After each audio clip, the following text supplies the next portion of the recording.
Welcome, everybody. Welcome to another exciting, thrilling show of Volleyball Dad Sets and Hits. And I know y'all wondering, where is my boy Dame at? Well, this time he had a unfortunate conflict, so I have invited and got two new hosts, co-hosts for this session to help me out. They are both from the Houston volleyball area and one of the more what I call established teams in the circuit, well-respected teams in the circuit, out of TAV Houston. And I'm gonna let you tell them all about what that means. And everybody asks you questions. Is TAV Houston affiliated with TAV Dallas and blah blah blah? So they're gonna tell you all that because, quite honestly, it's the same question sometimes I've had too. But I'm here with two fabulous coaches, Coach Brandon and Coach Ray. And I'm going to let them individually introduce themselves. I'm going to call him Coach B. Sometimes we call him Coach B, Coach Brandon, and Coach Ray. I always just call him Coach Ray. I just call him a whole bunch of names off to another club. But but I can see him around. So great guy as well. So but with that, I want to introduce y'all to our co-host for the night in this session. Coach Brandon, Coach Ray. And we're gonna start. Coach Brandon, introduce yourself. Tell us a little bit about yourself, who you are, Sure. uh, et cetera, et cetera. I'll let y'all take it over. So I'm Coach Brandon. I'm one of the directors over at TAV Houston. I've been at TAV for I think 9 years and coaching. This is going to be my 26th season. All club, two-time open medal coach as a head coach, and then I guess one as an assistant, but that doesn't really matter. So yeah, just plugging away here. All right, all right. And Coach Ray. This is actually only my third year going into my fourth year at TV Houston. Been in the club scene for, man, I can't even remember coaching volleyball about 30 years. Hitting my Wow. 30th year this year. Started playing around 14, played my club circuit, um, got into coaching at a very young age and went into junior college, coaching for a little bit, realized that wasn't going to be the route I wanted to go, and started off in the club and just never really looked back. So, excited to be going into my fourth year with an amazing group. Great. Oh man, that's great. So I didn't realize. So you played a little bit, huh? Yeah, I played a little bit. I hit for a little while, and then everybody else kept growing, and so I had to change positions to setting, but it was probably the best thing that happened to me. I really loved it. Yeah. Well, those of y'all who don't know Coach Ray, yeah, when you say he said he used to hit, when you say it, you're like, oh really? That must be a while ago. Yeah, it was a regular net too. Don't play that girl's net on me. I would like. That's right. That is true. That's true. Where'd All you right. play? Well, great. Both of you are from TAB Houston. And tell us a little bit about, if you could, quickly, either one of you, about TAB Houston, how it kind of evolved and got to where it is today, and your affiliation, how you got involved with TAB Houston. Yeah, I'll let Brandon take that one because he was part of that process when it actually happened. Yeah. So, well, you kind of were too, I guess. It's a funny story. When I moved to Texas, I coached at a club called Woodlands Wave, which Ray was a part of. And then we decided to take a little bit of a break. Family decided to have a kid. And all of a sudden, I'm getting phone calls about coming back and coaching. And it was for TAV Houston. And I had a million questions, but the first one was like, okay, so when's John Sample going to come down and talk to us? And I quickly figured out that TAV Houston is the only autonomous entity with the TAV logo. So we have no affiliation with any other TAV anywhere, and we make all of our own decisions as a club, which is great. We have a really good rapport with all the other TAV brands. We consider them all friends. We bounce ideas off of each other, but we are completely autonomous. So people don't know, TAB Dallas is a separate organization. That's what you say, and TAB Correct. Houston is it, but you're not connected to the Dallas team, which organizationally, right? Just share the name. But is there Yep. another TAB? There's like TAV Jacksonville. There's a couple. Okay. TAV, I think there's one in Tyler. So they've been able to branch off a little bit. Honestly, we don't keep up with that since again we're not really affiliated. but we Excellent. definitely keep up with the Dallas guys just because we've known them. I mean, they came down when we started TV. They came down and ran some camps and helped us get started, and you know, got us. Excellent. So it was a pretty good friendship to start. Excellent. Excellent. Excellent. All right. So TAV Houston, like I said, it's been a club that I know that has had really stellar athletes come through it.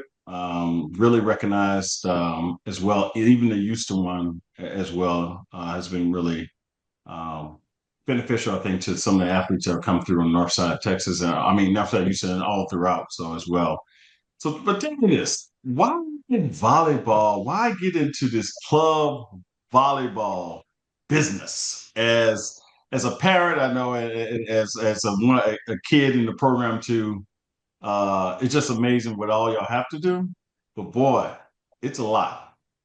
So what made you get into it? Why club I personally felt for 30 years that I wanted to talk to parents as much as possible. volleyball? No, no, I'm just kidding. And guess what? Yeah, They love talking to you. right. No, I would say I didn't really set out for it to be a life choice, like a full-time, I would say 9 to 5, but we all know it's more like 9 to 9 type thing. But um, I always love the sport. It's a true team sport. You have to have some great teammates around you, and you have to work together to make the thing work. And um, being able to be a part of that from a coaching standpoint was fun. And then I started to take kind of a career shift because I loved it so much, and what I used to do was kind of fading from a passion standpoint, but I never lost the passion for the sport, and so was able to get in full time, and being able to help these athletes use volleyball as a platform to get to whatever they want to do next is very rewarding. I literally say I don't go to work a day of my life. Are there things that we have to do that's work related? Of course, but we get to go to work in tennis shoes, shorts, and a t-shirt. And I'm coming from a job where I was in a suit every day. So, Right. I'm blessed every day I get ready for work. I remember it. But we get, especially this time of year, and I know we'll probably hit on this at some point, but this time of year you get all the June 15th stuff, and you get all this the exciting stuff that you're getting from the girls. And so I think for I won't speak for Brandon, but I think for both of us, this time of year is extremely rewarding when you get to see the kids' dreams and all they work for come to for fruition. And it kind of eclipses all the other, stuff that you don't necessarily enjoy doing on a daily basis. But it's extremely rewarding. Yeah, and I would say for me, uh, I grew up in Southern California, uh, playing beach volleyball at a pretty high level, and I was just looking for a little bit of extra cash on the side, to be honest. And I started enjoying it, but I quickly realized I'm like, it's not a lot of extra cash on the side, but it's pretty fun. And the first time I remember I got a phone call from a guy named John Cossey, and he's the head coach at Stanford on the men's side. And we're getting kid into college. I'm like, man, this is really, really cool. Like I can help these kids. So growing up, I made a couple not so great decisions in terms of accepting money and not really understanding what that meant to my volleyball career indoors. And I couldn't play because of that. So now Well, now you could, being a mentor, yeah, being a now mentor you're now, okay. sir. Now you can with NIL, you can get paid. Yeah, yeah, Yeah, that's the world. a whole new world now. But yeah, I just getting kids into college was really cool, and mentoring them was really cool, and I really started enjoying that, and it was a great hobby. So I moved to Texas, not even for volleyball. I moved to Texas for a career change, and was lucky enough to still be able to coach. And I just kind of fell into it, the business side. And like Ray said, I mean, we get to wear shorts and a t-shirt, get kids into college, teach them some great life lessons, help them excel at what I consider the best game out there, and just see them mature as people is just it's so rewarding year after year. Yeah, you we've been mentioned the entering business this. side. Oh, go No, ahead, Ray. sorry. No, I was saying we've been in this game long enough now where you're starting to see the kids that come through the door at 10 leave at Hmm. 18. And, Right. Now it's, playing overseas, like yeah, I mean, it doesn't make you feel old. Yeah, but it's so fun to watch the maturation and grow through the sport from 10 years old all the way into college. It's pretty unique. Yeah, it's amazing too because my daughters got involved in volleyball right about that age, around 10 years old or so. And I had never thought about volleyball for them as sport. No, basketball was big and even soccer, because that's where everybody starts out with gymnastics or cheer and all that stuff. And then when they got involved in volleyball, which is something I knew nothing about, how to coach, rules were, etc. But I knew I could be the loudest dad on the court. So Yeah, I you're tried good to at that. perfect that. proof. I'm Yeah, good at that. you were good at that. Let's just say we were really excited to have you in a TAV shirt because it wasn't fun on Well, the other hey, you know side. what? I feel, hey, you go all in. I hope I don't embarrass my daughter too much, but I think they love it. They won't tell me that, but they will. I think they do love it as well. Man, And I it's agree, important and to I know think, too. I think the team loves it too. The team that you're uh, involved with likes it. They like that energy. Yeah. Hey, we love it too. It's important too. I want to know that Coach Brandon, you are coach at 17s, top level club, and Coach Ray, you coach 16. So for reference for everybody to know, and because June 15th we hit on that a little bit, we're gonna come back to that a little bit. Why that's so important at the group that you've always coached or have coached, I should say always. Have you always coached 17s and 16s, by the way, or is that your sweet spot and where you like to be at? I've coached 17s for I think the last 8 years for girls. I coached mainly 15s and 16s on the boys side. 17s a couple times. I think I've dabbled in every age group maybe. But for on the girls side, I think 17s is my sweet spot for sure. Yeah, I would say I've been through all the age groups, 13s through 18s, and I would say between 15s and 16s, those two are my sweet spot. And came into TAV with 15s, but with the recruiting side and just being able to tag team with Brandon, it made a lot more sense for me to go to 16s and the natural progression for them to go from me at 16s to Brandon at 17s, and that recruitment side is just it made the most sense. I was happy to move it, and I love the age group. So Excellent. So we are around June 15th at the time when we're doing this, and it's going to be showing shortly thereafter. So now there's a bunch of college coaches either I know calling you, they're definitely calling you players. There are, throughout the whole recruiting process right now is going on. What's your approach? How are you telling your young athletes? I'll start with you, Ray, first, because you got the 16 group, which I know is hot and heavy right now, June 15th. But tell me, what's your approach and where are you telling them how to prepare for June 15th? What should they be focused on? yeah, it's something that Brandon and I kind of tag team with the 16s.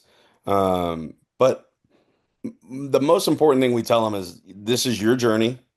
It's unique to you, and to have fun with it because some of them like, I'm stressed out. I got to talk to 20 coaches. I'm like, well, there's thousands of other athletes that would love to be talking to 20 coaches right now. Exactly. Exactly. So, it's putting it into perspective is number one. So I kind of try to approach it from that, hey, this is your platform. This is what you've worked so hard for. So enjoy this moment, and literally have fun with it, and keep your family involved. But make Mhm. sure you know it's your journey. I think the biggest pitfall some of the girls can get into, especially in today's day and age, is the comparison, right? It's like, hey, don't Right. compare your journey to anybody else's because everybody's is unique, and what's supposed to happen is gonna happen. So I Right. kind of take it from that side, from the organizational side. That's Brandon's, that's what he does. So I kind of, he meets with our players, our 16-year-olds as well, and kind of sets up, hey, this is what you need to do, just to keep them organized through the calls. Mhm. How about you, Coach Brandon? What's been helpful in the Yeah, I mean, I think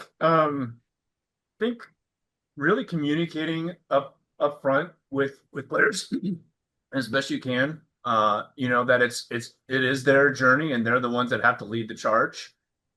You see a lot of times, parents doing the work for their kids, and that doesn't end up very well most of the time.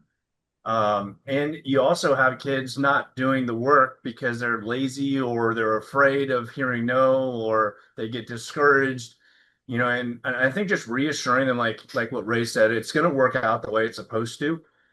If you play at TAV and you come through as an 18-year-old, you're going to have an opportunity to play somewhere, right? So every kid that's come through, we've provided some form of opportunity. Whether they take it or not is a different story, right? But if you want to go play in college, we're going to find that for you. But you have to be the one to do the work, and you got to have a little bit of thick skin, right? Because it's a hard process, and it's frustrating to get these coaches to get back to you a lot of the time because they're talking to thousands and thousands of athletes around the country.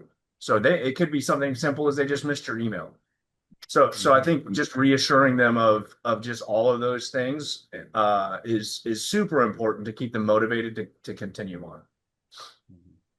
Well, I mean, think about, and I'm taking from a parent perspective, right? June 15th, and when kids are able to talk to coaches, in some perspective, pretty daunting, right? Because there's a lot that goes on. I mean, and we're talking about some of the high recruited kids, which y'all have in your gym, but also there'll be some kids who are not going to get as active participation at the beginning, right? Because you have all levels. I'm assuming that's true, but you know, and I think parents are just don't know how much to get involved, right?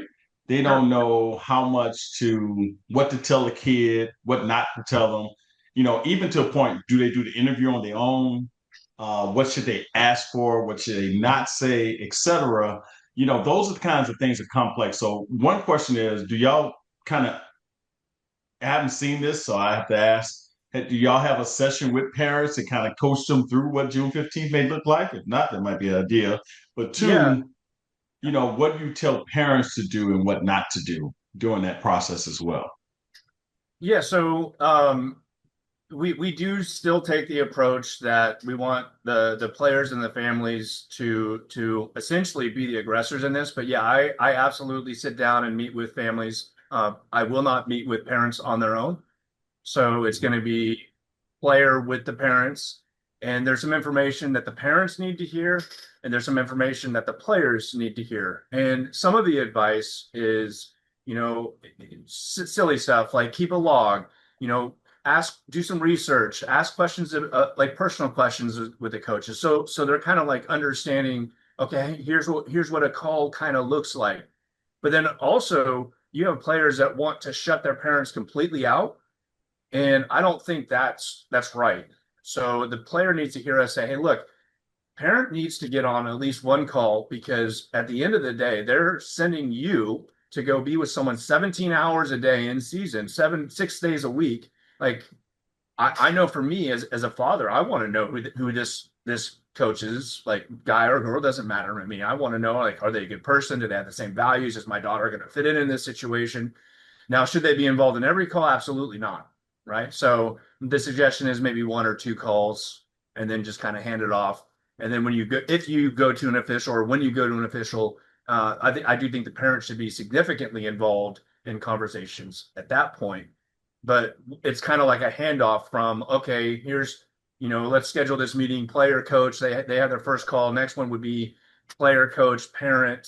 And then you just kind of like release them into now they can build their relationship and see if it's a good fit once the parent has weighed in on things that they've seen or any trouble spots that they might see too. Yeah, and I would piggyback on that so first, we do structure their season, right? To especially, at 16s, we have a pretty specific structure of when they're going to send emails, what to send, what type of things before, qualifiers, places they know the college coaches are going to be, and try to drive them to the courts, get their names on the whiteboard, if you will.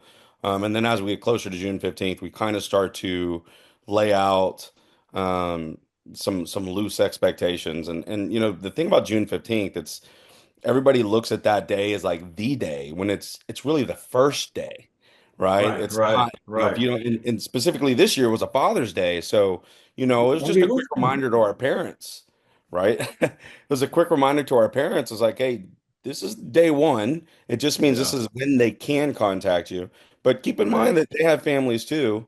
and there's a really good chance that they're going to honor Father's Day and maybe reach out the 16th or 17th or Yeah. 18th. And so, Yeah. with the parent involvement, I'll say some real life situations that, I'm having some parents reach out to me as like, hey, um, athlete met with said school, and now said school is requesting that we be on the next call in 3 days.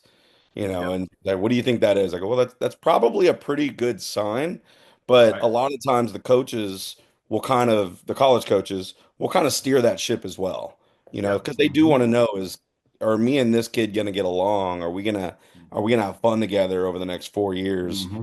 if Hmm. everybody stays put for 4 years? Um, Right. Right. Right. And they Yeah. want to get that first, and then okay, now Right. let's see what kind of family, and look, these coaches vet the families too. I mean, I think it's Oh, very yeah. important to let them know is, Right. I've gotten plenty any call I've been on about any of the kids that I've coached is like, hey, what is their family what is their family like? And I can't think of a time they didn't ask that question. So, there's a lot of education there. Is like, hey, they're not just recruiting your daughter, they're recruiting you as well.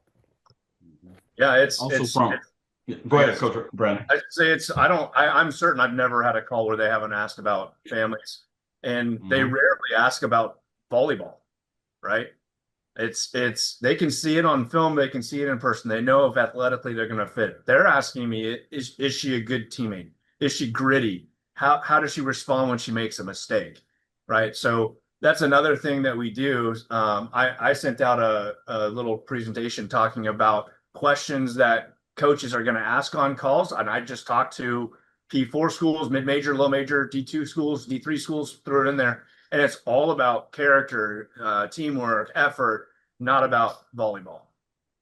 I think it's easy And to that's interesting too, because, you know, some of our audiences say, well, I didn't get called from school I expected, or guess what, kid that we thought was suspect and talk to you. And I think, this is my perspective, have a very interesting line you have to cross when you have to kind of tell a college coach that may be asking. I'm assuming too, y'all tell me if they do ask y'all about the parents, about the kid and character. And what if you have a kid that's borderline like, I wish they would work. I mean, I know you have to be careful. Assuming that you have to be careful about what you say, right? But also coaches are relying on you to kind of give them the real deal. So Yep. how do you kind of balance that message that you're going to tell a coach when you may have a kid that, I mean, the exceptional talents and kids are great kids, and I'll take those off the table. That one that's like, yeah, but a couple of things I want you to be knowledgeable of. Well, how would you approach that? So I love that question, and I hate that question because I don't really want to answer it. You But understand? I'm, I mean, I'm just kidding. this Uh, is the business of but recruiting, both yeah, colleges and talent. yeah, right. Look, the reality is we as a club we have to take a lot of different stances on this, and the number one thing is we cannot lie to a college coach, right? So if they're going to ask a direct question about a kid, we're going to have to give them a direct answer. But the coaches are smart enough to dance around their questions and let us lead them to an answer because we want to support our athletes, but we also need to support the coaches. And what happens is, let's just say, Coach A calls from, this P4 school or whatever, and they ask about one of our players, and we say, "Oh yeah, she's the best thing ever." She shows up and she's just kind of a mess, right? A train wreck, and it's horrible in the locker room. Well, yeah, maybe I got this one kid into that school this one time, but now every other kid for the next 20 years that I'm doing this or whatever, it will not have an opportunity to play there because we lied to this coach and they're just not going to do business with us. So, we do try to hint on some things, but also we support our players and say, look, here's the growth that we've seen. It started here, and here's what like we've talked to this player about this, and this is what she's been doing. She's very aware of it, and so we can and we do those things, right? So we can put them in a way so they can, okay, I understand, but I'm glad that there's progress there. Oh, I get it. I understand what I'm getting, and then they can make a decision, from there. What we're never going to do is say, oh, you can't take this kid. She's horrible. Like we don't. The family sucks, and she sucks, and she's a horrible person. Because that's just not good for anyone, right? It makes them look Right. bad. It looks us look bad. It looks everyone look bad. So I think the important thing is the work that we do behind the scenes with these kids of like telling them, hey, look, we're seeing this, we saw this post on social media. We heard you say this on the court. These coaches are looking for those things because they're not trying to add people to their board. They're trying to take people off their board, and that's an easy way for them to take you off the board. Yeah, and I again, I'll just kind of piggyback on what Brandon said. Is man, those questions are hard for us to answer because, if they're part of our club, we're pulling for the kid. You Yeah, know, for sure. we're pulling for them, but the transparency has to be there, and we more importantly want to have that college coach trust us and say. I've had to have those conversations. I've had to say, hey, look, it's this great athlete. I don't know it's going to be great for your locker room. Hopefully, we can help mature that process, um, so that this next time you ask me this question, it's better. But we do want you to be aware that yeah, there are things that we're working on with this athlete that could potentially show itself at your program. And the more we're transparent, the better it is for everyone. And that same transparency goes to the athlete. Hey, I just want to Mhm. let you know that, we got to work on these things because when coaches are asking me, I have to be honest with them. So I think that key word of transparency is important because for us, it's very important to build that relationship and keep that relationship built with that college coach as well as the athlete. So, and you never know as an athlete, you got to be very careful because where well, I don't want to go to this mid-major school. Well, 2 years from now, Mhm. that mid-major school is so successful that the coach is now a head coach at a Power Four. So, Exactly. follows you. So I think for us, that transparency piece is the best thing that we can do for all three parties. Yeah, I've told people in this environment, 75% of the time, I think wherever you start, you may not end. With NIL, transfer portal, and all that. We'll get into that a little bit here too after that. So it's very important as well. That's good insight as well. And just to put a pin on this one, I want to talk about June 15 and parents as well. And I'm a very engaged parent, and I admit that. And I think it's a good. I take it as a badge of honor. I think I like being involved in what my kids and young girls or ladies' decisions are. And I think it has helped them. I try to be very encouraging on the court as well. And I've learned, honestly, through this podcast, how to calm my butt down.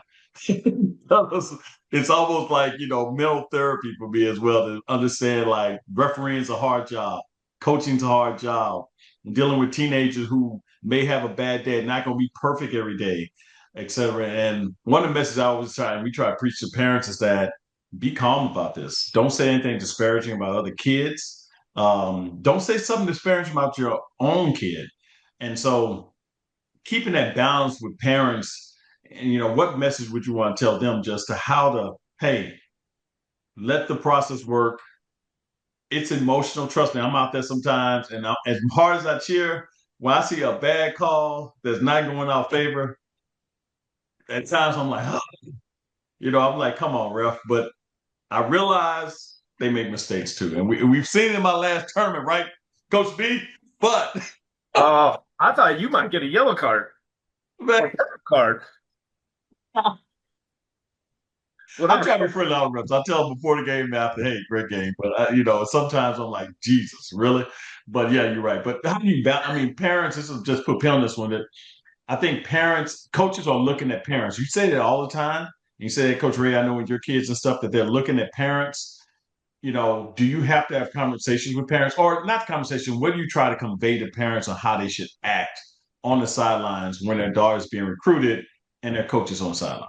I'll tell you that the first thing I will tell any parent in any group in any of our orientations or any of Brandon's meetings is college coaches have absolutely said no to a kid because of the parents.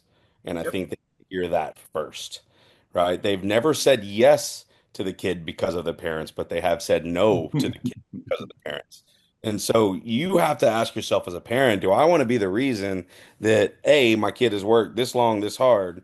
For her not to be able to use volleyball as their platform, and B, the amount of money as a parent that I've invested in this sport. Well, we all know club volleyball is expensive, right? And so, Yes.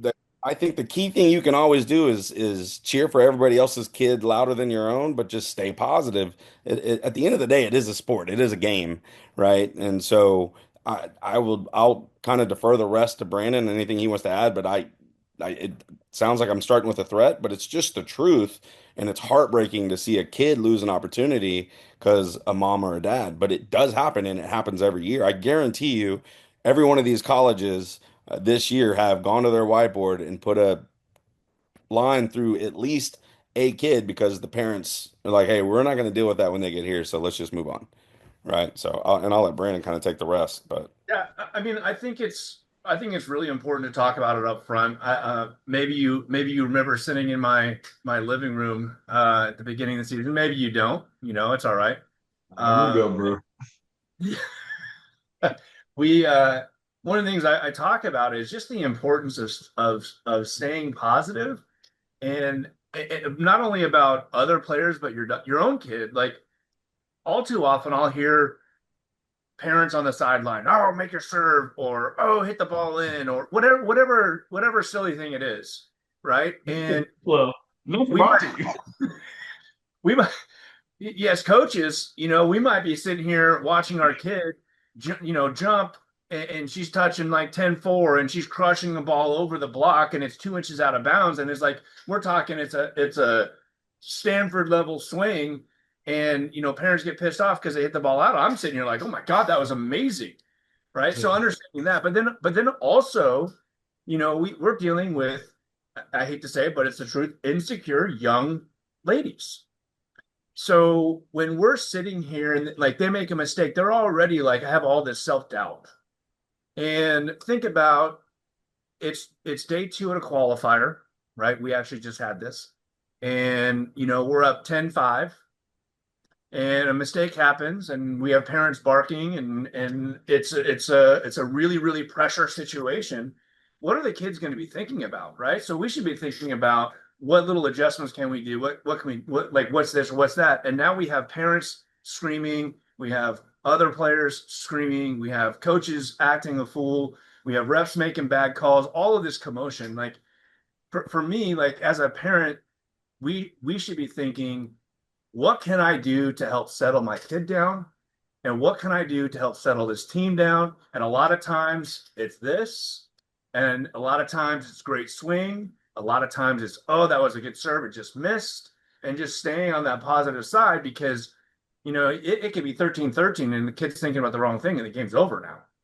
Right. So just remembering, like, we got to support them. We don't need to add to the chaos that's already going on the court.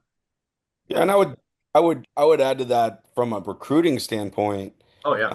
We've never had a college coach came up and say, hey, we were interested in that kid, but you lost that game, so now we're not. Right? Yeah. And this is something I learned from the podcast. Like, Let the first of all, game. the coaches are there maybe half a set, sometimes maybe a whole game. And, But and most of honestly, the time, they care less what the score is. no, and honestly, they're actually going to see, hey, how did they react in the loss? Because it's easy to act Yeah. well. Here's my favorite story talking about recruiting. Now, the kid didn't end up going to this school. I'm not going to say who it was and any of that stuff, but we're at Triple Crown, and my best player on the team, super, super athlete, right, is just tanking it, right? Just tanking it. And it's the match to stay in gold the next day. I'm like, oh God, I gotta pull her. So I pull her off, and she comes off, and she's just cheering so loud on the sideline, and we end up winning, right? So the first thing, like family comes up to me like mad, and like mom's crying, like, oh, the coach was here to watch her, and you took her off the court. I'm like, yeah, it needed to be done. So then you take this and you kind of put it aside, and that coach that was there to watch her came up to me and says, "Man, I'm so glad you pulled her." I'm like, yeah, it needed to be done. He goes, she just moved from number 3 to number 2 on the list, maybe number 1, because she was struggling. She came off and she supported her teammates from the sideline. She was the loudest person and was a great teammate. I love it. So here you have a family thinking that she's not going to get a scholarship because she got pulled when the coach was watching. The coach already knows that she can play volleyball. He wants to see, or she wants to see, like, what can she do when she's faced with adversity. And it was a perfect situation for him to witness that. He saw what he needed to see, and it made the kid higher on their list. So it's just, like understanding all of those little things that the coaches are really there for is super important. Yeah, that's true. That's true. Well, I'll round this out a little bit and talk about, this changing college landscape and recruiting, right? What is now? So you got different bird's eye view, I think, of the world because coaches probably either talk to you or will tell you more intimate things they would tell parents or probably even players with transfer portal settlement agreement now, which we'll do a separate podcast on what that really means. But have you seen the coaches' recruiting strategies change because of NIL one and also this new settlement agreement? How do you see what changes are you seeing, and what should once again parents and other of our listeners be prepared for? Because what's changed and what is changing? Because I know it has to be a different world now. So yeah, and it's honestly like I can't completely answer your question. I can only speak to all of the conversations that I'm having. And it is so different from coach to coach. And absolutely NIL revenue share and the settlement of 18 scholarship athletes comes up sometimes. But it's like I can't get into the school, but I was having a very, very, very long conversation with a really, really high ranked power forward, like Sweet 16, Elite Eight level coach. And like we were hinting, it was like, should we talk about it? Should we not talk about it? It was kind of like a really funny conversation. And he or she finally just said, all right, elephant in the room. How much money does it take to get this kid to play for us? And I'm Wow. like, I like we're not agents, but I'm like, it would definitely help the Yeah. situation. I'm not going to get involved. I don't think clubs should get involved in that. I do think it's our job to say, yeah, there's other offers that have financial benefit for them, so they understand where they're at from a level playing field standpoint. And we do want to advocate for our kids. Um, but it's every coach is kind of treating it differently. Some are kind of completely avoiding it, some are promoting it. There's a school, absolutely, an SEC school that absolutely is like, hey, we're part of the revenue share. We're going to be able to do this. So everyone has a different strategy, but it's so new. I just don't think it's just kind of like the wild, wild west. You know what I mean? Like it's just so new. Uh, I feel like it'll stabilize over the next couple of years, and it'll probably be more of a normal conversation to have instead of like dancing around the issue. But it's honestly it's really really interesting to be a part of volleyball, collegiate volleyball at this point because things are changing so rapidly. Yeah, I think we should start an agency. Uh, Um, Yeah. and we'll just go hey, rep. No, give me but one more year. all right. Hey, just don't forget who brought it up. But Right, right. I'll tell you some of the conversations I've had are crazy today, and again, I won't name schools, but Right. you're getting some big time schools talking to our athletes and saying, "Hey, there will be this available and this available," but not getting Uh, into details yet. And some of them, I think, are still ironing out things on their side, right? mhm. Um, but I'll tell you, they're the schools that have it and that are maybe mid-major or lower, I hate to use the word lower level D1s, but just those that you don't really see in the tournament. I Right. mean, again, not naming anything, but there was a text sent that said, like to get on a phone call. And, the athlete was like, okay, I'm not really familiar with this school. And the next text right after that was, we see you making over 100 grand in NIL. And that was via text message. And so I'm like, okay, to me, and again, just my opinion, to me, and they meant from their school, they're like, yeah, that's right. We have it like that. And I'm just like, oh, wow. Wow. So this to me is like, hey, we know we're not that big of a program, but maybe we can get her on the phone by doing this. So it's crazy. It's a crazy world. It's honestly for me, it's kind of fun to watch. Uh-huh. I think it's the way we're going, right? Like Right. it, it's going to be our new world. I mean, we're going to be seeing soon. I think it's already kind of been approved. I haven't really paid attention, but it's going to happen in high school. you know? You know, I heard, I told you, I said, I don't think the NCAA is upset at it, but I heard like Texas is to a point of considering paying seniors, I think, at least Yeah. for high I school. think in Tennessee got some money, and I think it ended up like being fine. I don't remember exactly what it was. I have to go take a look at it, but Well, I mean, you're talking about this world can turn into so some, and again, it's all rumor mills. I try to talk to keep good relationship with high school coaches as well, and Yeah, you know, some of the things out there is like, hey, there's going to be a one-time transfer that you can yeah, do any high school you want without anybody having to say exactly. you can't play, and then Yeah, NIL. So talking like, okay, now you're going to see these bigger high school programs get even bigger, but yep, the thing for me that you look at the negative side of that is not it becomes cutthroat, right? Like high school's already cutthroat yeah. enough. Now you're going to Or get the cut. haves and have-nots, quickly.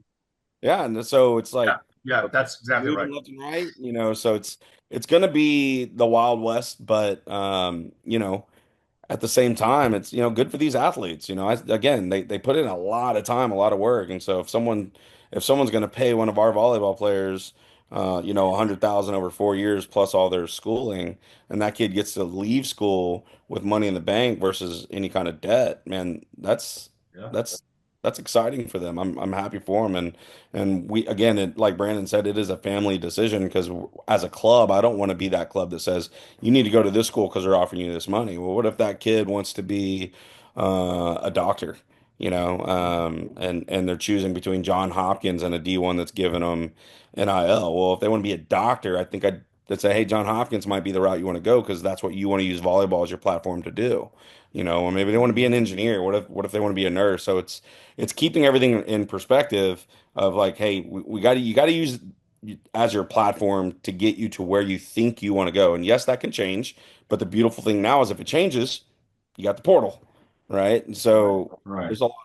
there's a lot of maneuvering that can happen. And it used to be, back in our day, it's hey, where you commit to where you go. Right, Because if you leave, you're going to lose a year of eligibility, right? right. Now, hey, you can go commit, and if it's not for you, or if that coach leaves, you're not stuck there anymore, You're right? not stuck So. there anymore. You can go. You can go. And we're seeing that at all levels of athletics and stuff. And it's interesting, right, to see the NIL game and how much these young ladies will be making because there will be some records set. I think not only this year but next year as well, and it's continuing to go up, right? As revenue sharing continues to explode, it's crazy. Yeah, it's Oh, it's it's free agency. Every year, Yep, what do you see? The new NFL quarterback that gets signed got the biggest contract, and every year it's a new big, it's a new big. That's and I it's a and I new love big. that. I love that for female athletes. It's like, hey, it's about time, right? So I'm excited. Exactly. I'm excited as well. So, and it's interesting. Like I said, it's just seeing just what has changed, and literally in the past 5 years of where I've been involved, or 8 years really in volleyball, just to see that dynamic has changed so much and needles move so much. It's going to be interesting to see how this affects these young ladies in high school, as you mentioned. They're starting to get paid in high school, and these super schools that get created. But also, the haves and have-nots in the P4, right? And what's going to be, you opt in. I had a conversation honestly with college coach. I can't mention about whether they're going to opt in or not, and they just realized the benefit of opting in was going to be way better than opting out and trying to compete against other programs that may not have the money or have all the money. They don't have it, so it's just a whole different dynamic. So, well, but with and that said, too, settlement, NIL, you got D3 kids committing to D3. You mentioned like John Hopkins or some other place, and kids that may have D1 opportunities as well. What is the messaging that you're hearing with kids and coaches that are trying to recruit if you're not P4 and trying to recruit these young ladies into your program? What advantages are they trying to tell people like why you should come to a D3? Are they just hoping like somebody great just falls into the cracks and they grab them? How are those conversations different with those different types of coaches? yeah, it's kind of a combination of all of that. I think. Sorry, my chair is super squeaky.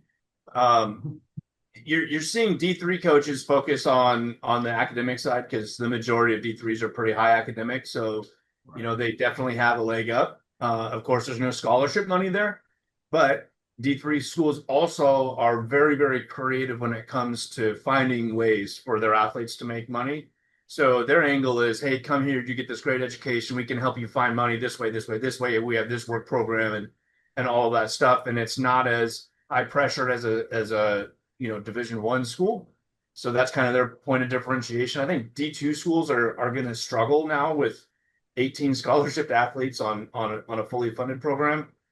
I feel like as a whole, volleyball needs to do a better job promoting Division 2 volleyball and get that negative stereotype out of out of families' heads because the top 20 D2 schools can probably compete and beat half of the D1 schools out there. And maybe that's an overstatement, but I know that those schools are pretty darn good and they can compete with a lot of these schools and they have money.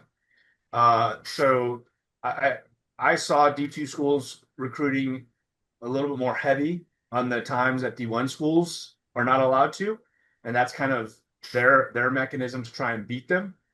Um, but yeah, I think just really understanding the difference and really looking at what you're looking for as a family and as an athlete. And it could be, hey, I want to go make $100,000 a year, or I want to go to Johns Hopkins.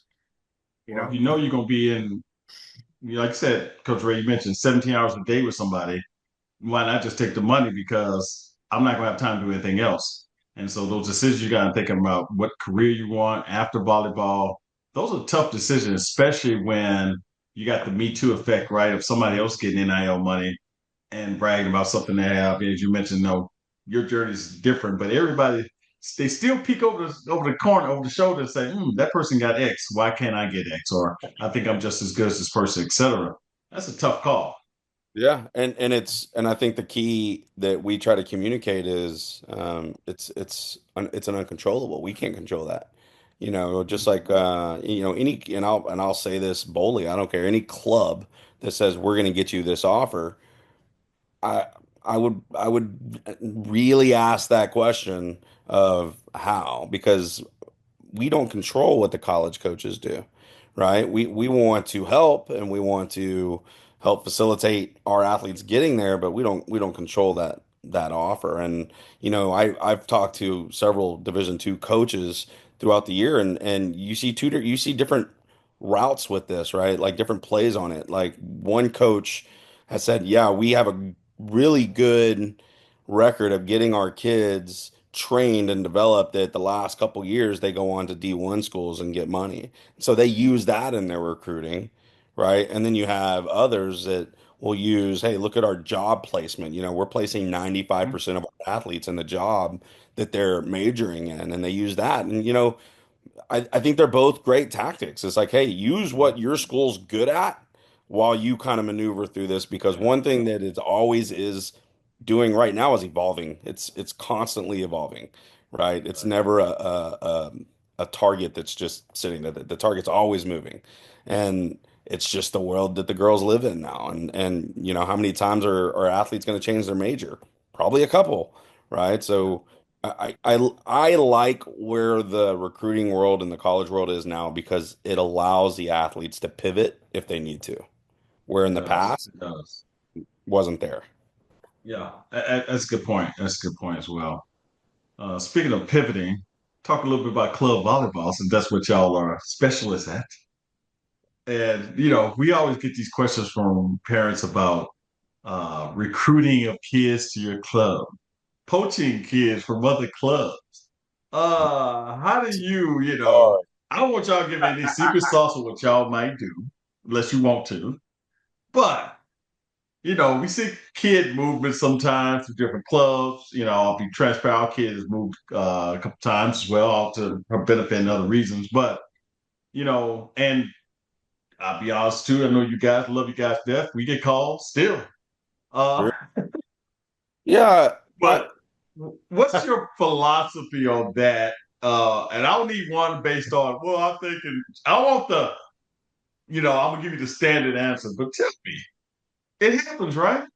Yeah, no, for sure. I mean, look, we'd be lying to say if we don't do it. Everybody does it in their way, right? Yeah. I think that there is a more professional way to do it. I don't think emailing a minor negative stuff about another club is the right to do that. And I'm not No, no. definitely won't put stuff out there on the who's and the what's, but I think look, we're all trying to be competitive. We all want to win at the highest level that we can win. For us, I think one thing that sets us apart from most is our training, and we believe heavily in our training. And that said, it allows us to play at the highest level. And there's a handful of us in the Houston area that are going to commit to playing at the highest level because we believe in our training, and for some clubs that they believe in their recruiting, whatever the case may be, to bring these teams together. That's where we want to be as a club. Is like, hey, we want to compete with the elite. The Triple Crown. We're already invited to both stops next year, and for us, that was our kind of vision. And so when we talk with a parent, we're not going to bash another club to the parent, right? We would hope the same thing is reciprocated, and unfortunately, it is a world where that happens. But it's this is what we can do. This is what the club can do for your daughter, and this is what we think your daughter can do for our club. And at the end of the day, they got to make a decision what's best for them. I think, a lot of I've had parents like, "Hey, we've been here since 11. Why are we not making this team?" And it's very similar. If we're truly prepping them for the real world, the college world, let me tell you, when you Right. get on the college campus, that assistant coach's job is to out recruit you, Yeah, right? yeah. So, we want to provide all those pathways, but the thing that I am very proud to say is, man, we got a great staff and we have great training and development. And we believe in that, and we believe that is why, we have worked our way. Every year we've jumped in the club rankings kind of dramatically, and so we're that is a goal. We're not going to sit here and act like, hey, we don't care about all that. We do, and we get upset when maybe we've invested 4 years in a kid and another club gets to poach him. Well, you know what? They said something better than we did, right? I mean, it's where we're at, and so Yeah. it's okay, well, we're gonna pour into somebody else. So, I think it's tough, man. And to be frank, Houston's one of the toughest areas. We listen to college Yeah. coaches, cutthroat down there in Houston. I was like, for us, it's just Tuesday. But for others, it gets tough, and that's stressful on the families as well. And you watch, we put tryouts out, and then everybody may, or not everybody, but our direct competition's like, okay, now we can, and it's a Yeah. constant match that's unfortunate. Back in when we started this thing, you tried out in October, right? Like November. You Yeah. tried out Yeah. after football season, and some Yeah. regions of the country still do that. I don't know Yeah. how They they do. get uniforms in, but that said, they'll do that in November, and so now you have the kids had 4 to 5 months to go vet clubs, and now Yeah. you have 4 to 5 hours. Once Yeah. nationals is over, you come back. Over. Rolling. Yeah, Rolling right after national, which is red. I even know some I think the North Texas clubs actually get their teams even before the season's over. they have That's what I deadlines heard. they have to operate on. Their region is much more involved. Like our region, I don't know if I'm gonna upset somebody, but our region's not involved. They don't get involved in anything we do. Well, Sometimes I wish there was structure, but sometimes I'm glad there's not. But North Texas is a different beast. I mean, right. they're out there on social media before nationals. Hey, these are the positions we're looking for, and I'm just like, Yes, we saw man, that. Yeah, here if we posted that because I don't understand how the kids in those positions go to national exactly. Phil. fuzzy. It's like, oh Yeah, Lord, but they do it, yeah, and I'm not going to bash anything North Texas does because they're the Mecca.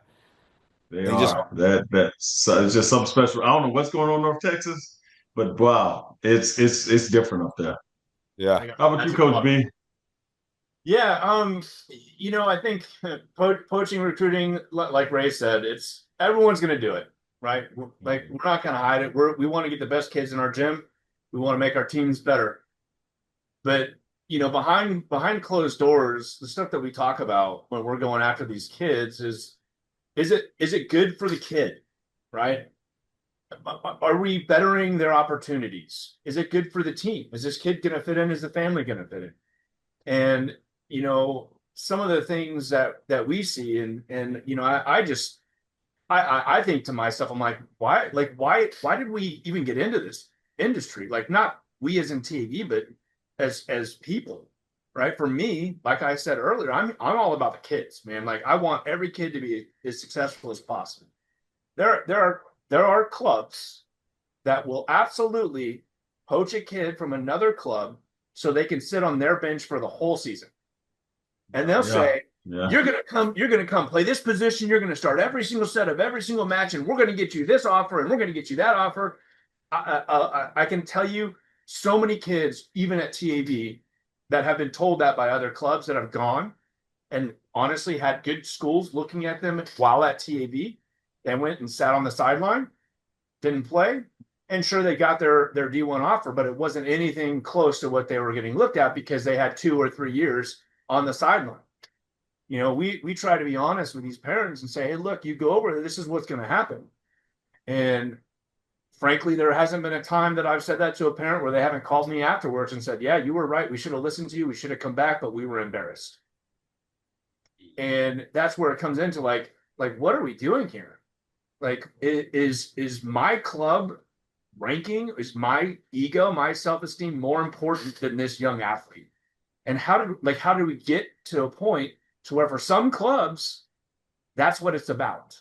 And that's hmm that's shameful. And look, we're going to make a mistake for sure. We have made mistakes, but that's not what we talk about in our closers. We talk about these kids, and we talk about these kids' futures. We talk about their families. We talk about enriching their lives.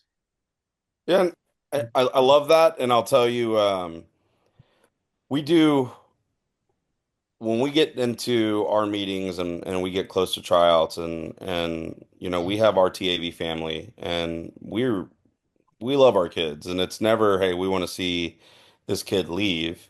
For us, if you're coming in, I'll just be very transparent. If you're coming into a tryout at our club and you're trying to take over a position on any of the team, look, if it's close, like if it's even, we're gonna go with our kid. We're gonna go with the kid that we know that's been in our gym, and you better be, hands over fist better than this kid if you're gonna come try to take their position.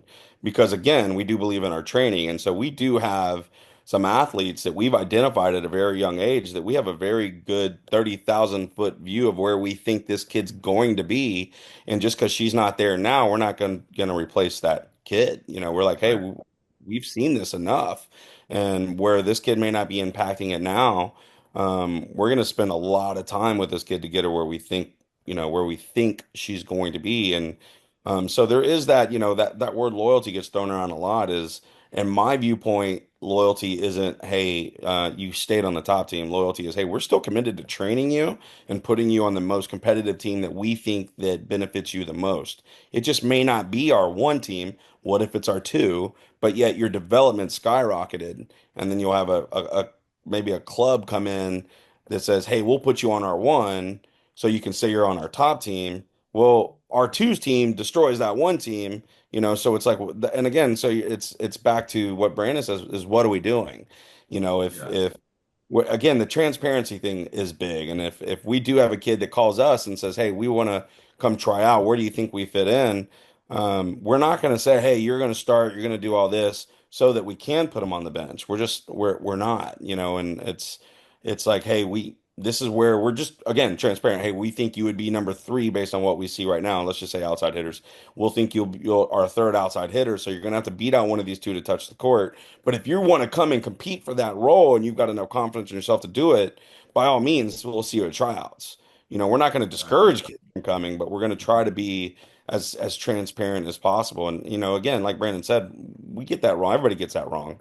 But it is heartbreaking to see a kid go to a club that is on the bench for 3 years in a row. It's like, oh, what are you doing? Like, you got to get seen, you got to get out there, and um, you got to look and evaluate that situation. And for us, if a family comes in and says, hey, look, we haven't played in the last couple of years, we think we're going to go try this. We respect it. I mean, at the end of the day, it's the yeah, the families are the customers, and we're going to Yeah. respect the decision. But I think the hardest part of this for me, and this is something we deal with and talked about today, is when a family feels like they need to leave um, without having a discussion, right? That's the biggest Gotcha. thing for us. Is like the loyalty thing gets thrown around a lot, but when it's time to leave, there's not even a discussion with us. And like we'll take the feedback. We want to get better every day. So what's the feedback? Like, well, why did you feel you had to leave? Was it coaching? Was it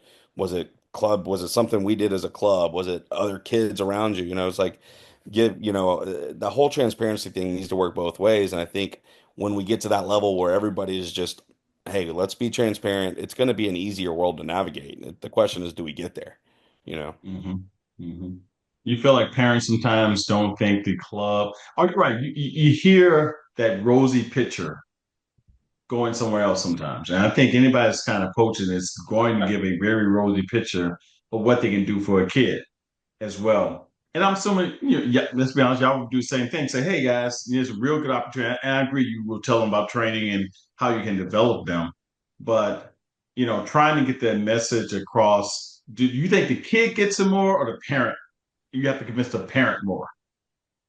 depends on the age. Yeah, I was just gonna say Yeah. depends on the age. Yeah, depends on. Mm, I okay. know as a parent, I have a 16-year-old that plays volleyball, and I have a 13-year-old that plays softball. Um, I think there's got to be a lot of involvement with my wife and I with a 13-year-old because, for her, it's more about friends. And she Oh plays on a yeah, yeah, yeah, yeah.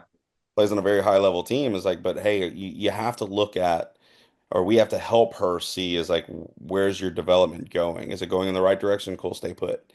You're going to make friends, right? Is if it's not going in the Right, right direction, right, you have to right. paint a picture. But at the same time, if you force it and it doesn't go well, who's to blame? The parent. So you also don't want to be the reason the following year is a nightmare for your kid because you forced them to leave. So as parents, I get it. Both Yeah. Brandon and I have kids at play. And it's a balance, right? And we do the best that we can. With my 16-year-old, I pretty much at this point, I'm like, hey, it's I'm going to be involved in the decision. I mean, obviously my kid's gonna play TAV, but if that was the case, I'm gonna be involved. That's the one exception. Yeah, I'm going to be involved in the decision, but ultimately you're old enough to make a choice that you're going to have to live with. But, I am going to help you navigate through those pros and cons to make a decision. It's not going to be solely an emotional Right. decision, right? And so the worst time that we see people make those decisions or reach out to clubs or maybe right after a tournament where they didn't play as much as they'd like or, the result wasn't there and all of a sudden, oh, we're going to reach out here. Well, I would caution is like, hey, let the emotion die down for a couple of days and then ask yourself, is my daughter developing? And if the answer is no, why? Right? Is it she's not putting in the work or is it the club not putting in the work? And this is in general. If the answer is Right. yes, she's developing and getting better, man, that's a tough ask to leave because you may go somewhere where they're promising you development and they don't come through. And for multiple reasons, who knows why, but if you are projecting in the right path, why do you want to navigate off of that path for a couple more medals? It's like at the end of the day, the development is the biggest thing that we are supposed to do as club volleyball. It's not, hey, you're not paying us as parents of the club to see how many medals we can get your kid to hang up in her room. You're paying us to develop your child. And then at a certain age, help with the recruiting, right? Because the development is huge through 15s. Then you get into 16s, and the development kind of slows down because their growth is there. Now we got to help develop the recruiting path. So if you're not getting that, then I understand.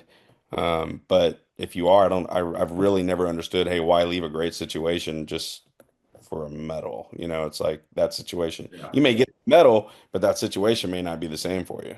Well, even on the same note, we've sent a bunch of kids to some pretty good schools, and they were on teams that were just mediocre, right? So when I say mediocre, top 40, top 50 in the country, whatever. And those college coaches, they'll call us back and be like, "Man, we love how you guys train your kids because we're coming in and we're running it like this and we're doing that, and she understands this, and our big thing, like we keep talking about training, is even something as simple as our vocabulary, like understanding what these college coaches are saying to their kids and mimicking that within our organization running their systems, using their language, it gives them a leg up on everyone, right? So they're playing more, they're understanding college stuff more, not just caring about, like Ray said, winning. That for me is the most important thing, right? I want my daughter decides playing college, whatever it is, D1, D2, D3, NAIA, JUCO, whatever. I want her to play the first day that she walks on the court, right? And how do we get there? Yeah, that's an important point. I think it's interesting. A lot of kids playing. It's like, there are going to be, and getting back to recruiting, because a lot of this is people are in club volleyball because they want their kids recruited, a lot, especially at the highest level where you're at. Let's be honest about it. And they're going to come across, somebody tonight is going to get a message saying, I need your decision in 24 hours, right? Somebody is going to get that, right? And they're, and going to be somewhat frustrated with the process, right? Or not frustrated. They may be so enamored by it because they think they got to make the decision. What do you tell those kids that are getting that type of pressure? Because it happens. I hear about it as a parent, as a volleyball dad podcast. We talk about it. Kids getting 24 hours to make a decision, or say, "Hey, I got you or the other one, whichever one comes back to me first is who I'm going to go with." May give you 48 hours. How do you navigate? How do you tell a kid to navigate that? Because to me, that's a lot of pressure based on what we just talked about too, right?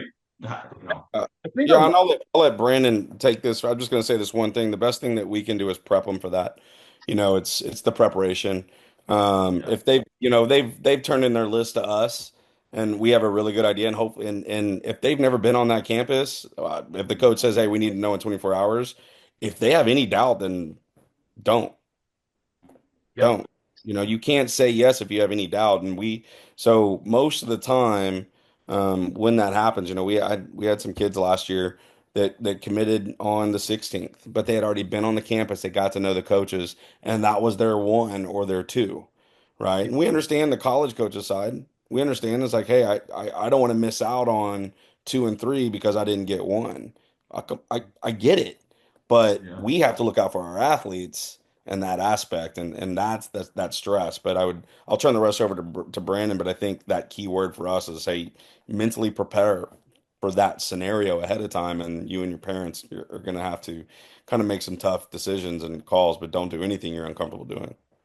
Yeah, I mean, I am gonna use Ray's word and piggyback off of that a lot, because it is the preparation, right? So we absolutely know that schools are going to put these kids on a timeline, and some of the things that you need to look at as a family is, okay, this school right here, or these three schools right here, I absolutely know are my number one, two, and three. I've been to the campus. I went to a camp. I got to know the coaches. I love them. I love the school. They have my major. They have all of these things.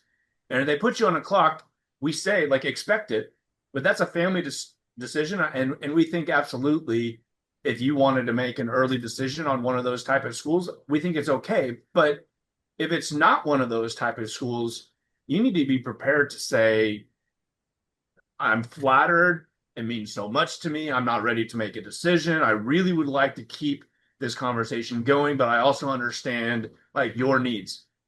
I also think that talking to the families about, like, why that happens, right? Like, why is a school going to do that? And there's many, many, many reasons why. You could be, a mid-major school that's fighting for kids with a school down the street. That's a P4 school. So how do you get these kids in your gym?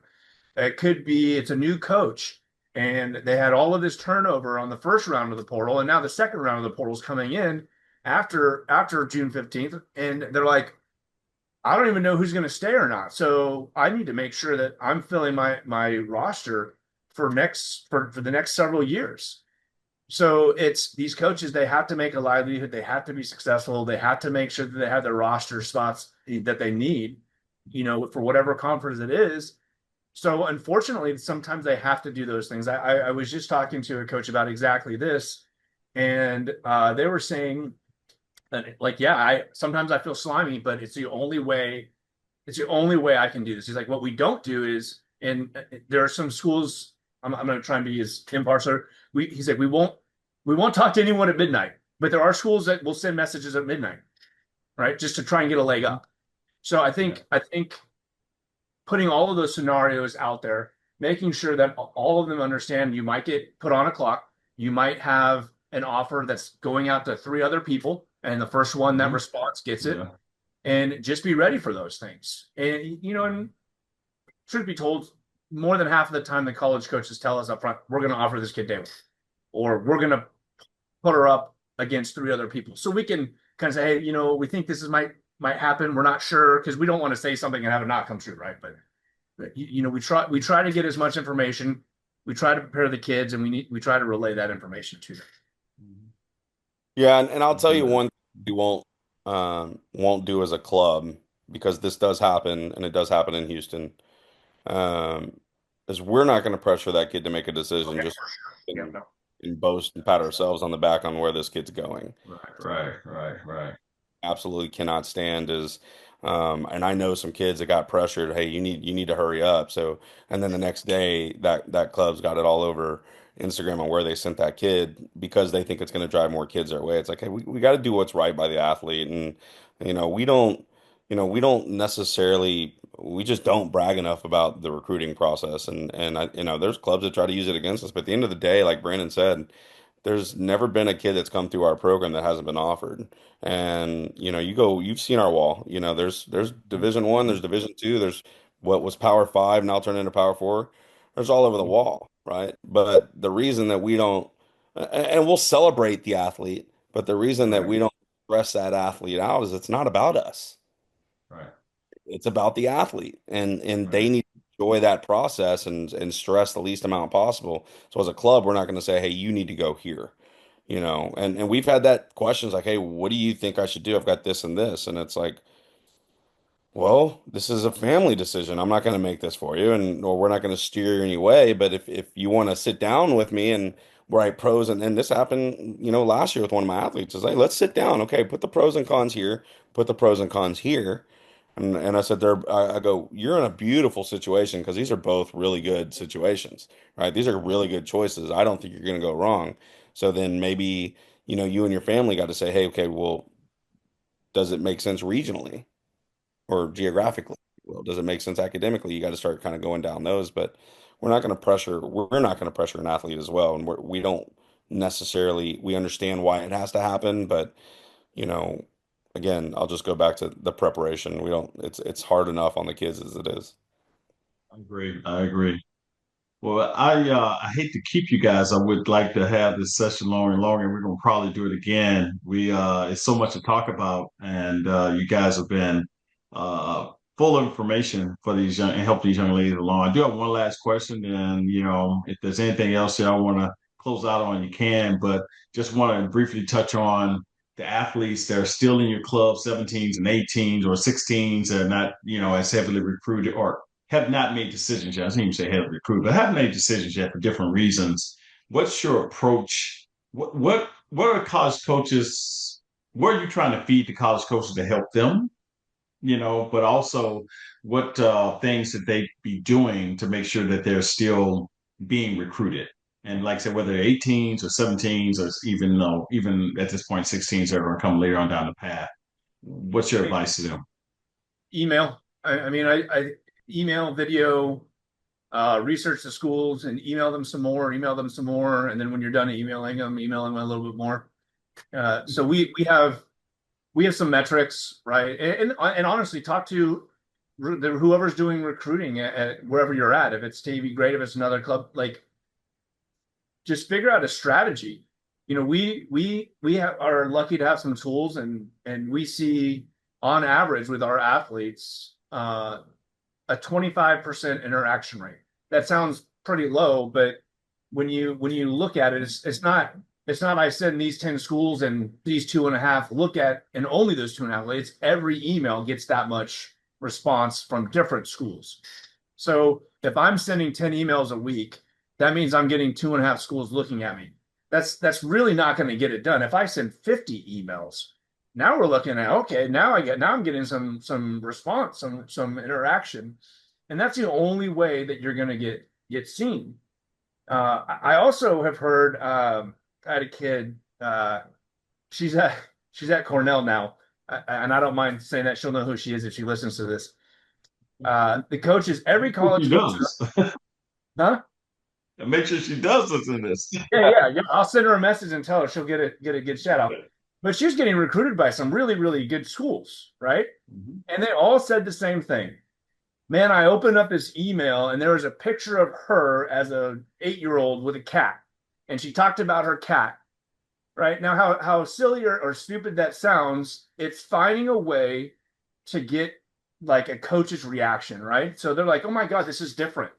So now they're gonna be like, hey, Tim, tell me about your cat. What's her name? And now you're starting a conversation. So finding a way to start a conversation with these coaches is like it is it. Because again, they know she's 6'3", touch 10-6, cool, she's great, yada yada yada. Yeah. How do you get them to respond? How do you start that conversation? And it starts with emails, and it starts with researching it. It starts by doing something memorable. Yeah, I would agree, and it's what kind of net have you cast, right? And so if we have a let's just at 17s you're kind of in that middle, right? And so we'll stay there with the 17-year-old. So first things first, um, what who have you been emailing? If I'm a 5'8", 5'7" outside hitter and I'm still emailing power fours and not getting any response, okay, we need to shift tactics, right? Right, Uh, right, right.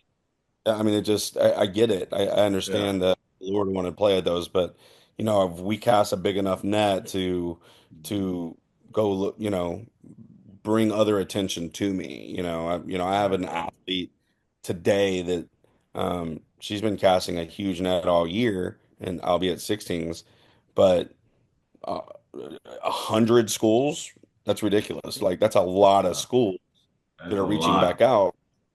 A lot of I'm going to say right now, 100 schools didn't come walking by the court and just Right, recognize. right. It's because she cast the net and drew her attention. So I would say that, hey, I'm still stuck kind of in this process. It's like, okay, well, let's look at that process. And that's where we as a club will step in and say, hey, okay, this is where you've been your focus. Let's pivot and maybe go this route. There's the kids like, well, I really wanted to play at this level. I was like, hey, it doesn't mean that that level is not going to be available down the road. It's just available right now. So go to this school wants you. It's a good program and they've got a good success rate of getting to that level. Let's go ball out there and see where things go. And I have no problem telling them. I mean, look at the new ruling now, or I don't even know where it's at now. I haven't paid attention with the junior college stuff. It's not even it Oh doesn't even yeah. count. It's being disputed, but Yeah, yeah, so whatever that case may be, but I think be patient. Like Brandon said, keep emailing, keep emailing, keep emailing, and then when you get tired of emailing, until they say, "Hey, Okay. stop emailing me," keep emailing. Right.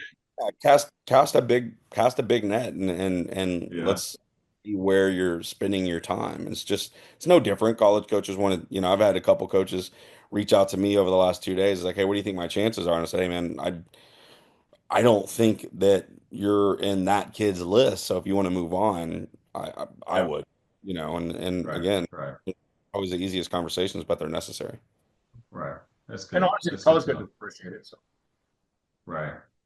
Well, we appreciate all your. I do, and I know our listeners do appreciate us that what you all do, as well as coaches. We know it's not an easy job. Appreciate the time you have come on to entertain us for this little over an hour now. We've been had a lot to talk about, but it's gone by so fast. I think this has been a very interesting conversation.